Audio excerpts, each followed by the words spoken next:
I never imagined my lowest moment would unfold behind a beach house in Cape May, New Jersey. But there I stood, 32 years old, ankles scraped, wrists bound to a weather-worn deck post, barefoot on damp slate, surrounded by relatives who once smiled through gritted teeth. The laughter was harsh, high-pitched, and deliberate, more like performance art than amusement. My Uncle Craig sipped his bourbon like it was a Sunday barbecue. He raised his glass toward me, voice dripping with disdain. "You've always been the charity case, Lila," he said. "Only thing you've ever built is a fantasy." "Leash," muttered my cousin Brian, already holding up his phone to record me. "Come on, smile for the family legacy." I didn't move. Didn't blink. They weren't getting a reaction, not even a blink of shame. My mother reclined under the pergola, sun hat casting shadows over her indifference. But this whole twisted show, it had been her suggestion.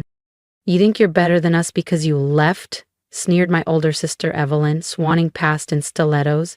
"Turns out you're nothing without the family name." My spine felt like glass. My dignity? Ground down to dust. The soft one. The drifter. The embarrassment. Then came the sound. A low, precise hum of a high-performance engine pulling up the stone drive. Heads turned, voices cut off mid-sentence. A midnight blue Maybach halted by the gates. Engine off, doors unlocked. And out stepped him. Julian Ward. 3 years gone like mist. Standing like a monarch in a storm. Gray suit, every button gleaming, posture unbending. He didn't scan the crowd, just me, only me. My heart stuttered. He walked toward me, slicing through whispers and widened eyes. The crowd parted without resistance, as if instinct recognized power.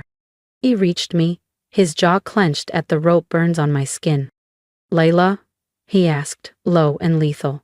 "Who did this?" No one answered. My uncle blinked, like Julian had spoken Latin. My mother rose too fast, her wine sloshing. Without a word, Julian slipped a slim blade from his inner coat pocket. Clean. Swift. The ropes fell away. I didn't breathe. Couldn't. He took my hand, gently, kissed the bruises like they were sacred. Then he turned to the crowd, eyes flint and steel. "Who here wants to explain this to my lawyers?" "This woman is my wife," Julian said, voice smooth and razor-sharp. "And I want to know who thought tying her like an animal was acceptable." The backyard fell into a silence so absolute it rang in my ears. Evelyn's wine glass slipped from her hand and shattered against the flagstone. "My wife?" My mother repeated the word like it was poison, as if her lungs couldn't bear the syllables. My Uncle Craig opened his mouth, but no words came out. Then Julian delivered the line that tore their smugness to shreds. "This house," he said, glancing at his platinum watch, "I bought it last week. You have 15 minutes to leave." I watched the shift, like watching a storm drop from a clear sky. My Uncle Craig's drink hung limply in his hand. Evelyn looked like she'd been struck by lightning. My mother swayed, blinking as if her balance had betrayed her. Julian turned to me, voice softening. "Did you ever tell them?" I shook my head. I hadn't. Not about the tech ventures we'd launched. Not about the medical debt I'd quietly paid off for 2 cousins. Not about the job offers I turned down so I could stay nearby, close to a family that never cared. Julian looked at them, his voice hardening again. "Lila didn't say a word, because she's still more loyal to this family than any of you deserve." Then he turned, quieter now. This house was drowning, delinquent taxes, months from foreclosure, creditors closing in. He looked back at me. "She sold her car, emptied her accounts, just to buy you time." I stood taller, their eyes met mine, and for the first time in my life, I didn't flinch.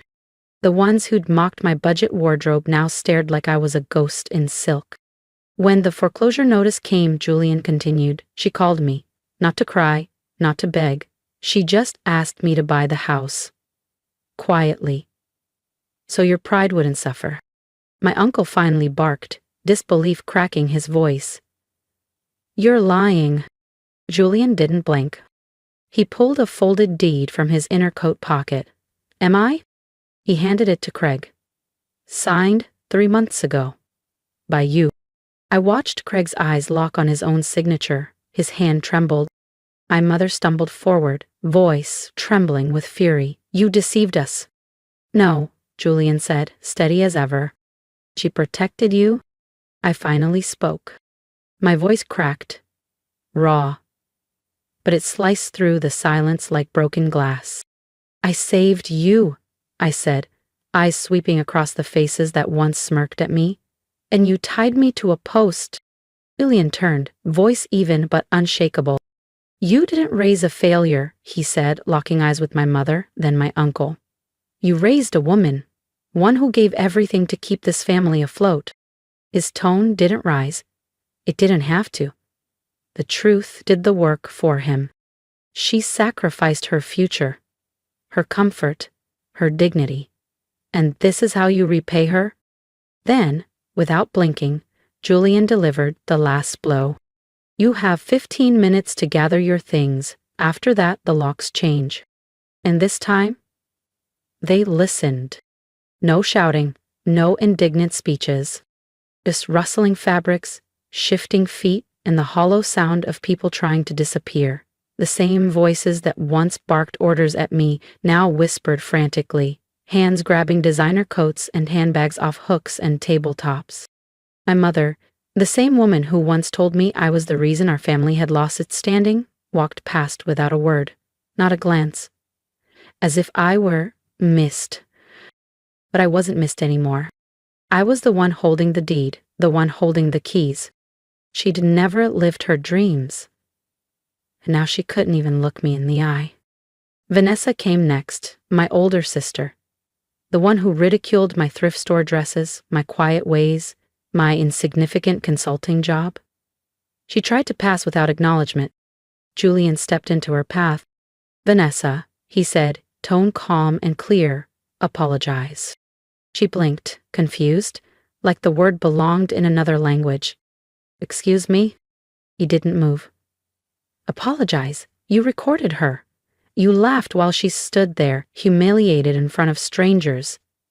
That was your sister. Her jaw clenched, rage beneath the surface. But then, finally, she turned to me. I'm sorry, she said through locked teeth. I didn't answer. I just nodded once. And somehow that crushed her more than anything I could have screamed. My father passed next. He slowed, paused, looked at Julian instead of me. Whatever she told you, she didn't tell me anything. Julian stepped forward, calm. I know. I watched for years while she held this family together, while you all looked the other way. If you've ever been underestimated, silenced, or called a failure, stick with me. This story isn't over yet. Hit subscribe so you don't miss what happens next, when I finally take back everything they thought I'd never deserve. My father opened his mouth, maybe to defend himself, maybe to deflect. But Julian didn't let him. You know what's tragic? He said, quiet but clear. She would have forgiven you, even today, if you'd shown even 1 ounce of remorse. That sentence hit like a brick wall. My father's face shifted. Something cracked. Not from guilt, but realization. A flicker of something like regret passed over him. He didn't speak again. Didn't apologize. Didn't stay. He just turned, shoulders low, and walked away. And somehow, that silence was enough. When the last of the cars faded down the gravel drive, and the noise vanished with them, it was just me and Julian, standing alone beneath a lavender Cape May sky. Late summer clung to the air, like a secret not quite ready to let go. Julian brushed a loose strand of hair from my cheek. You all right? I paused, the quiet feeling foreign and healing at once. I think I am now. To my surprise, I laughed. Light, hollowed out and full at the same time. Julian smiled, his expression warm and familiar, like home. Come on, he said, slipping his fingers through mine. You've spent your life saving everyone else. His voice dropped. Let's go save you now. And for the first time in my life, I was ready to let someone The last SUV disappeared down the drive, and the silence it left behind wasn't heavy, it was clean. A kind of stillness that welcomed breath back into tired lungs. The pine trees swayed gently, the last heat of sunset kissed my shoulders, and I realized, for the first time in decades, this house didn't haunt me. It held potential. Where shame used to live, something else had taken root. Possibility. Julian unlocked the door. We stepped inside. I stood in the same foyer I used to tiptoe through like I didn't belong, but tonight I stood tall. Julian set his keys down on the console. Feels different, doesn't it? I nodded. I keep thinking someone's going to yell at me to polish the silver. He looked at me with that calm strength again. No one's going to do that, Avi. Ever again. I walked into the living room, the one where I was once paraded and picked apart. Wine glasses sat like discarded masks. Cake plates abandoned mid-performance.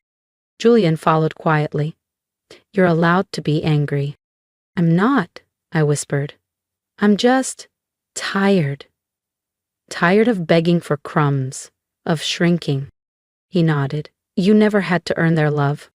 The May failed you. Julian's words weren't loud, but they rooted deep. Truth rarely needs volume. We stepped onto the back patio, now bathed in the last warm streaks of sun. Everything was quiet. Gold-tinted. Still. The wooden post where they'd tied me still stood like some haunting monument. Julian walked to it, untied the last frayed rope, and tossed it in the trash without a word. You could sell this place, he said, leaning on the weathered railing. We could start over. Paris, Seattle. Somewhere warm, he added. Somewhere free. I smiled. You know I hate snow. He chuckled, low and fond. Then scratch Vermont. I sank down onto the old cedar bench. It creaked beneath me, but for once it didn't feel like it would break. The golden hour sunlight kissed my skin. No longer defensive, no longer waiting for the next passive-aggressive jab or sly comment about being too much or too dramatic. Just stillness. Do you remember when we met? I asked softly. Julian didn't hesitate. Of course. You were juggling 2 jobs, night classes, and still doing your dad's bookkeeping, making sure your mom had her meds on time. And you, I grinned, were living above that used bookstore on Broad Street, building a software company out of that beat-up laptop, and wearing the same hoodie every day because you didn't have time to care. He laughed. That hoodie had sentimental value. Also, no investors liked me back then. You were the only one who did. I looked at him, not the wealth, not the title, but the soul, the stubborn, brilliant man who once saw past my tired eyes and calloused hands and decided I was worth building with. I didn't see a billionaire. I saw my partner. My home. We sat in silence for a while, letting it wash over us. That rare kind of quiet. The kind you don't run from. The kind that heals. I leaned my head on his shoulder, words slipping out before I could swallow them. I want to start over, I whispered. A life. That's mine. He turned toward me, brushing his fingers over mine. Say the word, he murmured. We'll build it, brick by brick. No more performing, no more earning love. And for the first time, the house behind us didn't feel like a cage. It felt like permission. That night we sat on the living room floor, backs against the couch, lights off. The hum of crickets filled the dark. Julian took my hand, gently tracing where the rope had once bitten into my skin, like he was memorizing every wound. This to help it heal. I looked around at the carefully curated family portraits still hanging on the walls. Painted smiles, stiff shoulders, staged affection. I walked up to one, pulled it from the hook, and turned it over. Keep it? Julian asked, gently. I shook my head and placed it face down on the hallway table. No. That's not who I am anymore. Because the truth was, I'd spent years squeezing myself into a frame someone else painted. The obedient daughter, the quiet sister, the fallback plan. They called me dramatic when I spoke up, selfish when I set boundaries, invisible when I succeeded. without their permission. But now, I didn't need permission, and I definitely didn't need their applause. The next morning, I woke in my own bed, sunlight slipping through open windows, the soft scent of rain-soaked pine drifting through the screen. The air felt different. The house had exhaled, as if years of tension had finally cleared. Julian had already made coffee. He handed me a mug without asking, like it was muscle memory, like this was our rhythm now. And for the first time in years, I didn't wake up in a battleground. I woke up whole. Over the next week, we cleared the house room by room.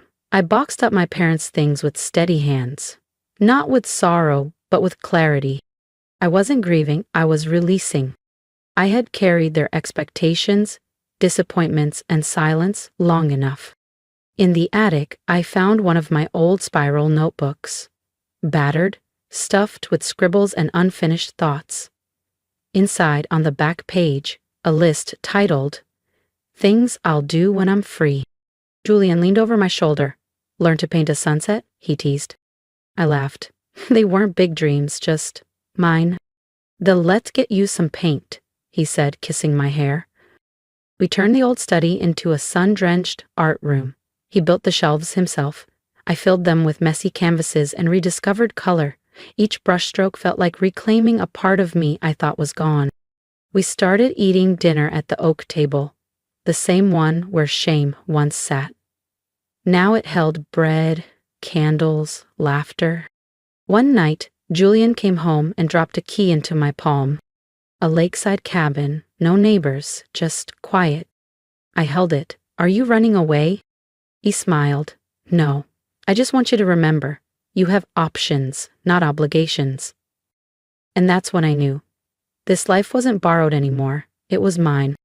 A few months later, an invitation arrived. My cousin's engagement. My name was spelled wrong. We none guessed, if any. Julian raised an eyebrow. "Wanna go?" I smiled. "No, but I do want to send something."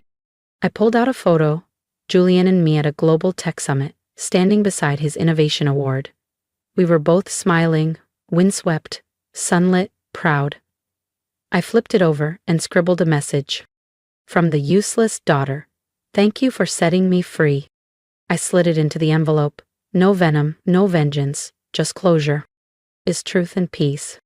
Now when I wake, I water my little garden of herbs. I paint. I stretch beneath sun-warmed windows. I walk barefoot across the porch, with coffee in hand, while Julian hums off-key in the kitchen, flipping eggs with dramatic flair. We laugh, not because life is perfect, but because it's finally real. I don't know where we're going next, but I no longer need a map, because the girl they tied to a post that day, she's gone. In her place stands a woman who found her voice, her peace, in a love that never asked her to shrink. And if I could whisper something to that girl, bruised, humiliated, barely upright, I'd say, hold on, you're not finished.